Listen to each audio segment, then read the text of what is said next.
System riding to the core. Yeah. Reppin' inner city left.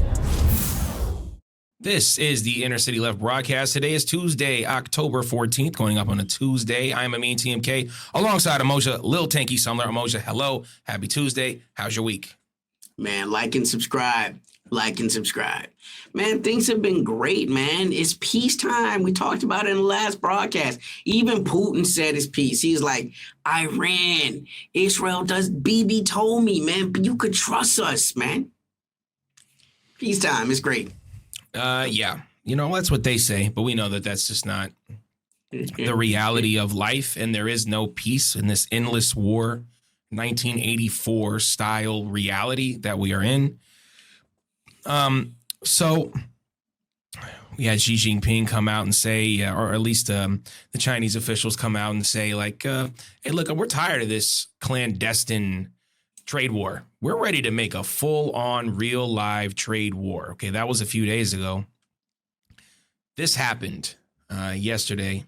I want to show this to you and give the people your thoughts. The Dutch government has taken control of Nexperia, a chip maker based in the Netherlands, to prevent key technology from being transferred to its parent company in China. It's the first time the Netherlands has invoked the Goods Availability Act, citing economic security concerns. The move allows the country's economy minister to block company decisions and suspend executives, while ensuring chip production continues in Europe. Nexperia's Chinese parent company Lingtech slammed the move as politically driven. The decision comes as tensions between the EU and China rise over access to advanced technology and critical raw materials. Can you give us some background on this? How does a Dutch company just take a Chinese company? And is this sort of the obvious in-your-face trade war that's rearing its ugly head instead of the more clandestine trade war? Even though it's not, we know what's happening. But your thoughts on this, and what does it mean? I'm reminded there was a movie in the 90s called Rising Sun, right? Because this is not new. Nothing the Americans do is new, right? Nothing the West does is new. Before we loved Japan, we loved to act like Japan was destroying American tech, stealing American tech, taking American jobs, you know. And in the movie, there's a moment where one of the Japanese CEOs says to Sean, I smack chicks Connery. He's like, look, man, I always thought that we've worked at the highest levels of honorability that we can. But at the end of the day, if America doesn't want Japan to buy these companies, don't sell them. And that's where we are, right? Like China, this company was they were having incredible economic problems. They were not any type of industry leader. And years ago, Chinese companies bought this company, and they've returned them to profitability. They're actually important in the industry now. And what happens and this war that the Netherlands is using is a wartime war. So like, are they declaring war on China? Because I haven't seen that, you know, and under what guise, you know, more likely than any other thing. This is the United States utilizing the Netherlands as a pawn to see what type of reaction China will have when these things happen. But I think that also we have to acknowledge something that's happening in the West, and it's the Great Steal. And I think it's what has a lot of the developing world uncomfortable, ill at ease, right? You put your money in Western banks, you develop corporations in Western corporations. And once they become viable, once they become profitable, once they're seen as a threat, the West just takes them. You know, this is piracy by any other means. There has been no real justification that the Dutch have utilized to make it make sense. They just walked in. You know, ironically, very closely on the heels of China announcing export controls, which we'll get into a little bit more later on in the show, what that really means. But to me, this is just theft.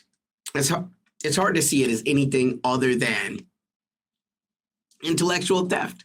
They always say it's Chinese that are stealing. But here we are, a textbook example of the West utilizing obscure laws to their benefit to steal. You know, it's not stealing when the cops take your money because, all you got to do is go to, the police and explain exactly where the money. Civil forfeiture, and it happens to people. It's happened to me, missing $8,000 from the police. Yeah, they do that. But it's called civil forfeiture. It's not called stealing, buddy. That's something that robbers do. Right. And that's where we are. I mean, this is literally what's happening.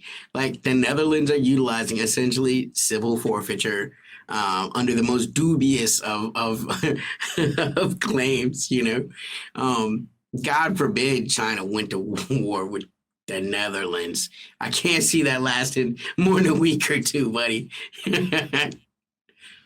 Are they playing soccer? Right. They might have a chance if they're playing soccer. There's a lot of Africans on that soccer team in the Netherlands. Not as many Africans in China. At least not on the soccer team. Those are the Africans in China are engineers. They have like real paths to like profitability and a successful life. What I want to know is what think tank thought this one up. Because like you said, it's not an obscure law. I mean, yes, it is an obscure law, but also it's it's never been used. It's never been used. Like the first time it's on the books. Been used. Yeah, and it's like, again, somebody had to come up with this. And this is just to remind you, like, how captured Europe really is. This is some lapdog shit right here, if I've ever seen it. The Dutch just doing the business, they're doing the dirty work of America. And also, this is what is so hilarious about this whole thing. 50% of this company, whatever the company is called, like, it's not Nexapro, but it's something stupid like that. Right. And 50% of their supply chain is in China.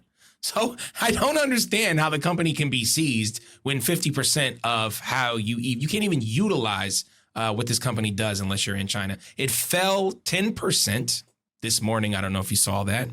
And again, it just goes to show that Europe is just a proxy of the United States, and whatever silliness they come up with in these think tanks, they will just utilize and just go, well, leave you holding the bag. Now the Netherlands is going to have to deal with this.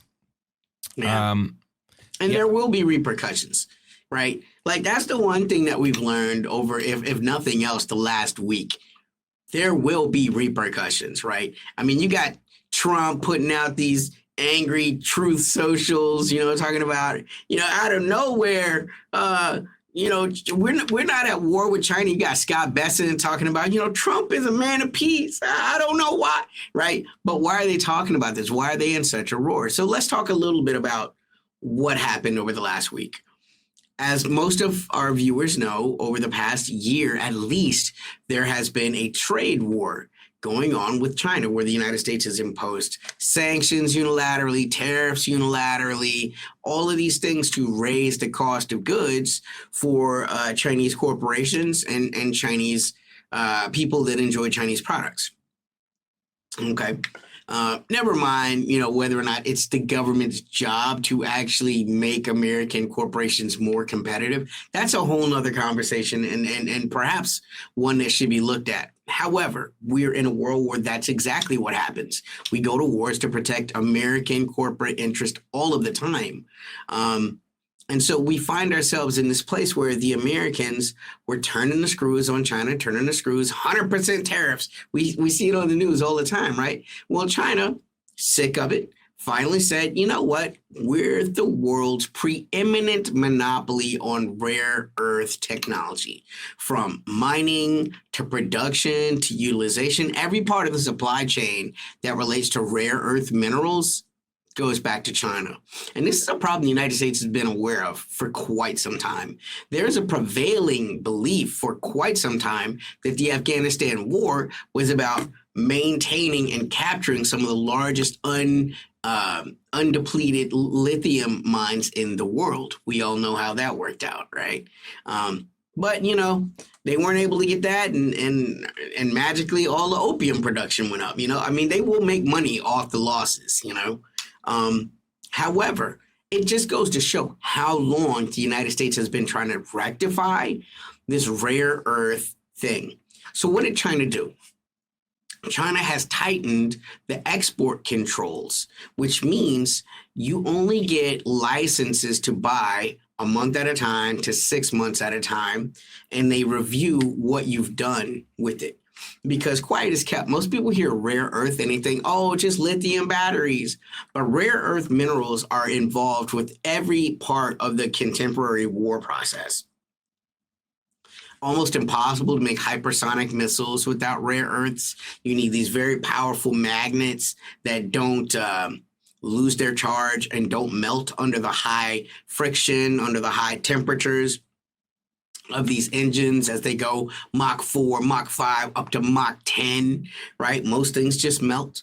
But the rare earth materials are crucial in this technology. So it's very hard to wage cutting edge contemporary war without a solid stream of rare earth minerals. So what did the United States do for a long time?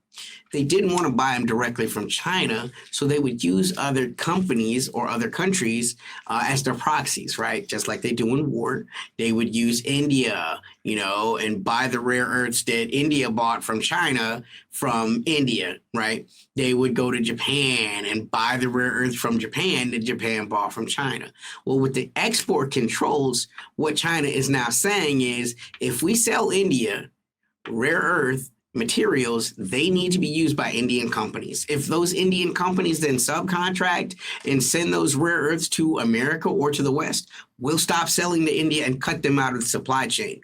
So this now puts real meat in the fire for these countries, because it's like, of course, you want to make a little money with the United States on the side, but you don't want to wreck your own shop. That's what the Europeans are doing.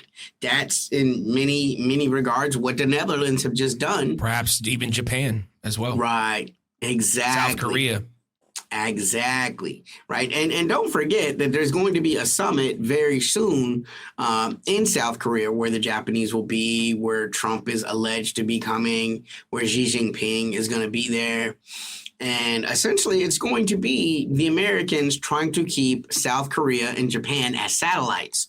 But it's very tough for them because these are huge technology leaders. Japan needs access to those rare earths. South Korea needs access to those rare earths. Their entire economies are on the line here. Nobody wants to give up being a technology innovator, right? But without access to rare earths, you can't ensure that a year from now, you'll still be able to have access to this supply chain. 2 years from now, 5 years from now. And so this is in many ways, Xi Jinping gets to go to South Korea and be like, hey, look, we're not going to tell you what to do. We're just going to tell you what we will do if you do these things. And at the same time, Trump will be there. I almost said Bush because they're so similar.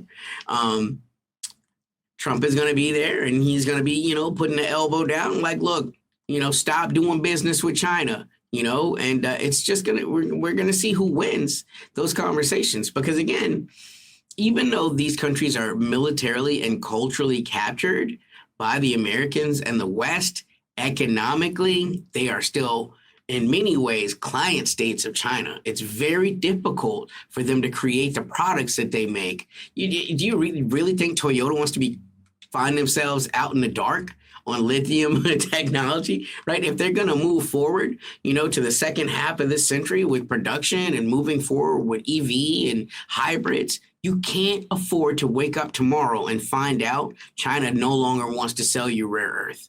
So this was America finally feeling the screws that they have put on so many nations. And Trump is straight up on some Karen stuff right now. I can't believe they're acting this way. Why would they look at what they done me, without addressing at all any of the things that the United States has done unilaterally to China. So this is just quid pro quo. This is a tit for tat. Look at you've done this thing and now I'm going to do this thing. Yeah, well, speaking of, Europe and then their dealings and the tit for tat, all that. Well, this Friday, I believe, Vladimir Putin is going to be meeting with Volodymyr Z. He is a Volodymyr Z. I don't know if he's the Volodymyr Z, but he is a Volodymyr Z. Volodymyr Zelensky. There's been, this conversation about sending these Tomahawk missiles, which I don't know if we've spoken about a lot, but Apparently they can be nuclear tipped. They have 1,000-mile range. There are, again, returning back to this Biden-esque policy, Anthony Blinken policy of, hey, we're going to go ahead and attack inside of Russia, which didn't work too well. I don't think we have to remind our audience, maybe we do, of the Orishnik that went into the atmosphere and came down with some sort of sun-like heat and burned everything up. They have that burned technology. as hot as plasma. Yeah, again, which is hotter, which is what's in the sun and stuff like that. So you are now pushing Russia again. Okay, after they've already tried to discuss, like, okay, we're looking for peace, we're looking for this, we're looking for de-escalation, but these Tomahawks are now going to be. You've mentioned that you think that they might already be there, but there is again the offensive in Petrovsk. There is the offensive that's all along the gray zones and the contested lines, and Russia is winning more and more and more and more and more. Not only are they winning more and more, they're whittling down the last remaining strongholds in Ukraine. There's been talk over the last few weeks that Russia might be able to take this thing all the way to Kyiv, possibly, and that maybe some people who are in Kyiv and the people who are in Ukraine in general who are not combatants, just leaving or whatever. What do you think about the Tomahawks? What do you think is going to happen in Ukraine? What is your feeling on this with Friday looming in front of us? I think the Tomahawk is an incredibly provocative action. I cannot explain to you how deeply provocative the Tomahawk system is. It is a cruise missile system. This is different from a ballistic missile system. We've talked a little bit about that on this channel before. A cruise missile system is something like, it works more like a plane. You shouldn't think about it like a rocket. It's not a rocket engine. It's more like a jet engine, right? So think about it as a jet with no pilot. The pilot is GPS driven, right? It can do terrain mapping, right? So it's an extremely dangerous weapon system. It doesn't fly high into the atmosphere. It's meant to fly low under the radar, as the saying goes. And it's a delivery system that is capable of, as you stated, being nuclear armed. You don't know. It's extremely difficult to know what the warhead will be until it detonates. And that's not acceptable. That's not acceptable. There's very few countries that would accept that type of a risk, especially with someone like Zelensky, who has, over the past 3 years, attacked nuclear sites. He's tried to attack he has definitely attacked the Zaporizhia nuclear power plant. There was the one in Kursk. He tried to attack the Kursk power plant. He flew drones in there. He's even attacked the Chernobyl, nuclear waste site. So how can you be sure? And again, his peace plan called for having Tomahawks and nuclear weapons, right? So it's people like Medvedev, right? And we always go back to Medvedev because he's a different voice than Putin. But even Lavrov has said on the record, this is unacceptable. There's a level of risk that's unacceptable. So I'm hearing all kinds of wild things. There were rumors that Russia would be supplying long-range to middle-range nuclear technology, not nuclear technology, but missile technology to the Venezuelans so that they could defend themselves in shades of a Cuban missile crisis type situation. Because, again, that's where we are. This is the thing the Russians have been saying literally since the 90s. We don't want to see the Eastern Bloc, that was at one time the Iron Curtain countries, become NATO countries. They almost all did. The United States impressed them into NATO. We don't want to see the missile shield go up. This was the beginning of the breakup between the Russian Federation and the Americans, and this went all the way back to the Bush era. When they were putting up missile defense in Poland and all, and Russia's like, wait, what is happening here? I remember Condoleezza Rice being so incredibly dismissive, contemptuously dismissive, like, these missile shields, this is up to protect against Iranian missiles, which, as we know, are quite formidable. But I mean, come on, do a trajectory, right? Why would Iranian missiles be flying over Poland, right, on the way to wherever they're going, right?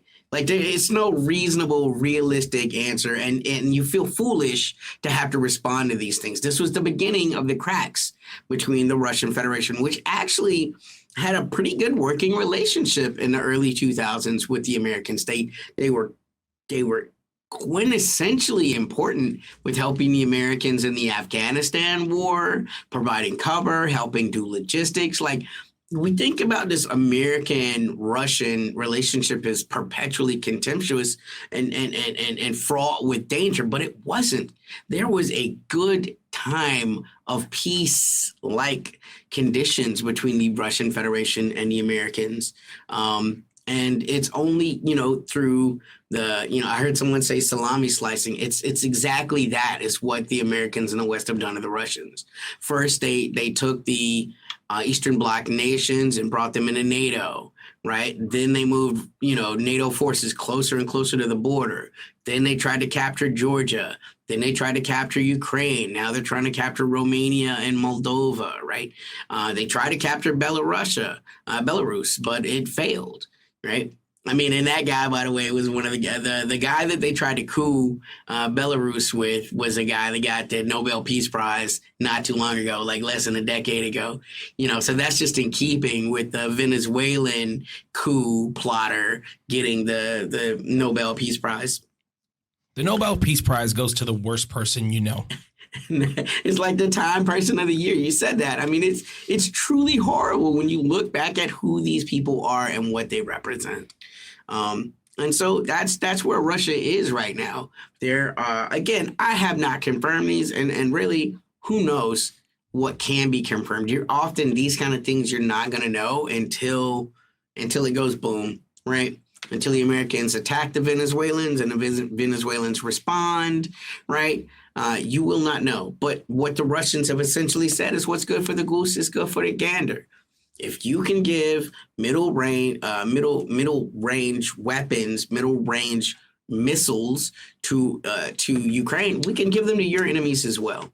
And the place where I thought the greatest potential for danger existed was actually not Venezuela, but Yemen. I mean, if they were to give Zircon missile technology to the Yemeni, that would neutralize the entire Red Sea. Like, no one would be able to get through the Red Sea without the blessing of the Yemeni. And the Russians have, as they've continued to be, have been extremely conservative with what they do as far as their tit for tats. And I think this is kind of what led to the Americans being so surprised, right, with the Chinese, making such a strong move. In many ways, this is Xi Jinping saying, look, I'm not Putin. I'm not going to fucking play with you. You want to play? Let's play. Putin continues to make these, and it's so funny because, I mean, wasn't there just a movie that came out within the last year, this highly sensationalized movie about Putin, the torturer, the murderer, you know what I'm saying? But in real life, Putin continues to be this middle ground type dude where he's like, I want to make it work with the West. I want them to respect the rights of the Russian Federation. I want them to see us as near peers. And the United States has consistently said, we will not do that. We're not going to be friends. If you want to help us, you can help us, but don't expect help on the other side. Don't expect that we're not going to continue to do the things that we want to do, that we rule as necessary. I mean, Anthony Blinken told Lavrov straight up, what we do in Ukraine has nothing to do with the Russian Federation. That's less than 4 years ago. When Lavrov went to Anthony Blinken and was like, hey, it looks like you guys are trying to put missiles up, right? So that brings us full circle back to the whole thing, because all along, the biggest red line that Russia has consistently said is we will not accept missiles coming from our enemies into the Russian Federation. This is exactly what this missile system represents. It's one of America's most dangerous missiles. That's not a ICBM, you know. It is subsonic. It's not as technically impressive as something like the Orishnik, but it doesn't matter. It's a delivery system that is meant to evade radar and can be tipped with nuclear weapons. And it won't help. It won't help win the war in Ukraine. And it this can is what cause they damage to Russia, but it will not change the reality on the ground. And this is what everyone's trying to say. You want to continue to give Ukraine these like enormous weapons that, you know, can hurt Russia and hit Russia. I mean, it's just going to, again, you're going to, as they've already accomplished, galvanizing the Russian base, you know, for Putin, for, you know, sort of the nationalist pride of Russia. And, you know, that has shown itself on the battlefield with places like Bakhmut was, you know, 2 years ago.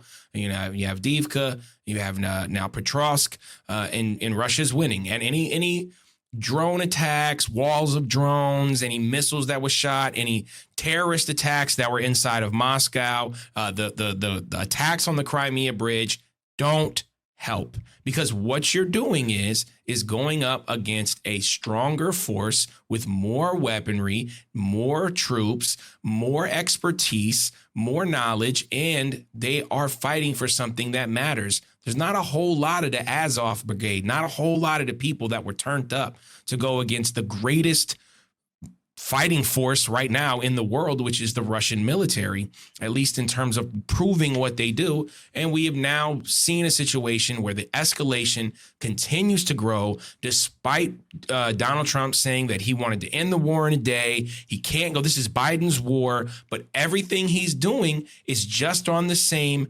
Biden-Blinken trajectory. And, you know, I mentioned this a while ago. I knew, you know, when that ceasefire was going to happen, that those weapons were going to go other places. Escalation has to exist everywhere. You know, and that's unfortunate. I want to give a shout out to our podcast listeners. We're available everywhere you find podcasts, Apple Podcasts, Spotify, all that good stuff. Throw our RSS feed up into yours so we can be buddies. Like, subscribe, share. It's important. You know, the algorithms don't like us. They don't want us to show up in the in your subscription feed. So hit the bell if you don't want to have to deal with that. Patreon.com/InnerCityLeft. We got tons of patrons. We love y'all. And new music coming out tomorrow, I believe, with myself and Tanky, Fables, Foibles, Other American Sins, available on InnerCityLeft.com. What did I miss? Feelings, thoughts before we get out of here? Man, it's just crazy. To me, it's just fascinating. You know, you want to hit people, but you don't want to get hit. I mean, you know, and they keep the one last thing I will say is what Ukraine sold to get these missiles, and apparently they're going to lower once again the age of conscription. So they're bringing it from whatever it is down to 23, and then the next year it's going to be 22, and ultimately they're trying to get to a goal of 18. So again, this is a blood sacrifice. We'll give you the Tomahawks, but you need to put more blood in the game. Not enough America. Yeah, you guys haven't impressed us. It doesn't look like Ukrainians really want to fight for this. You got to prove that. So even though, in all honesty, they've done a phenomenal job. I mean, to be really honest, like we say this all the time, Europe is by far the second most powerful military in Europe. I mean, that's for sure, next to Russia. Ukraine, you know, for sure. Yeah, Ukraine. Yeah. So you mentioned the Azov. I know we're wrapping up, and I do want to say this: the Azov Brigade has proven themselves to be quite capable militarily, right? But they just don't have the numbers. You have to think about them as special forces. When they showed up in Pokrovsk, they showed up to make sure the Ukrainian army didn't run. They didn't show up to fight the Russians and win the city because they knew they didn't have enough numbers. So that's a hell of a thing. When your own army got the guns pointed at you to make sure you don't run. That's why You're we probably say gonna lose. That's why they say war is hell, even though war is. If you watch MASH, war is worse than hell. I'll let y'all do your own look up on the MASH reference. For Amoja Little Tanky Summer, I'm Amin TMK. This is the Inner City Left broadcast. Peace. System riding to the core. Yeah. Reppin' in the city left.